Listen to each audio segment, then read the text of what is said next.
Good morning, Madam Board President, members of the board, and Superintendent Hoffman. The current pandemic has definitely impacted instruction for our learning communities at Madison Highland Prep and Highland Prep Surprise. Fortunately, the Expansion and Innovation Fund grant has enabled us to navigate this crisis with a unique instructional model that I'm happy to share with you today. First, a little bit about both of our schools. Madison Highland Prep is a high Title I STEM college preparatory school located in Central Phoenix. We serve 467 students from grades 9 through 12. We're located within the Madison Elementary School District and have a partnership with the district. Highland Prep opened its doors in 2014 and serves a similar population in Surprise. Highland Prep has 436 9th through 12th grade students, and they have their first senior class this May. Last March, when both schools were forced to go online, we were able to transition from in-person to daily live streamed instruction pretty seamlessly. Our students were already equipped with one-to-one technology. We utilized digital curriculum resources, and all functions of the school were driven through Canvas, our chosen learning management system. Soon after, we realized that we were going to have to figure out how to teach our students who would eventually return to school and to the classroom. And we knew that the only way we could execute a hybrid was that our teachers would have to teach students both at home and in the classroom at the same time. Throughout the spring, we strategized, and I was fortunate to participate in a group of school leaders through AIS for Arizona, where we shared ideas, identified possible solutions. When we found out about the Expansion and Innovation Grant opportunity, we were pretty close to having figured out what we wanted to do in terms of how we were going to deliver our instructional model. The Innovation Grant was key in helping our schools purchase resources that otherwise would have been a stretch. At the beginning of this school year, we established an enhanced virtual learning environment with increased bandwidth to ensure reliable live stream instruction for every classroom.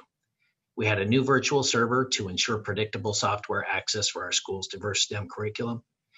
Thanks to the Innovation Grant, we purchased technology that resulted in our teachers utilizing the Zoom platform for video communication and cutting-edge swivel technology for live streaming instruction for each class. Our teachers also use a wireless Mimeo tablet to send information directly to each student's home computer and each classroom's LCD projector simultaneously. This combined technique is highly engaging. The swivel setup has been exceptionally helpful in helping our teachers deliver high-quality hybrid instruction.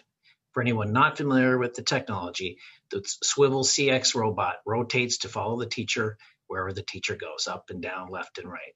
It connects to the multiple markers for audio throughout the room, and it uses a tethered iPad for live streaming. It's easy for teachers to set up and operate on a daily part of their class. We're also able to switch our school's engineering and AutoCAD programs from desktop to web-based versions that enable our students to design 3D models from home and send them to our 3D printers at school. Teachers also send out hands-on tactile resource packets for students participating from home to retrieve from our front office.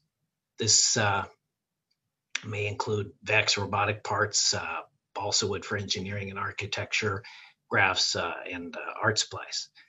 As far as academic progress goes, both schools are within 1 to 4% of the previous school year's first quarter ELA, math, and science benchmark data, and we are well on our way for 100% four-year college and university acceptance at both campuses. Through the Innovation Fund grant, we are also part of a remote live instruction cohort with 3 other school systems with diverse models, all working on honing the best practices for better student engagement and student outcomes with remote and hybrid students. We meet once a month to share data, identify what's working, and troubleshoot gaps or identify areas to improve. We continue to gather data, and we look forward to sharing our findings to the support and development of best practices and for others to scale. Thank you. Now it's my pleasure to introduce Dr. Anju Mahid, Superintendent of Self-Development Academies.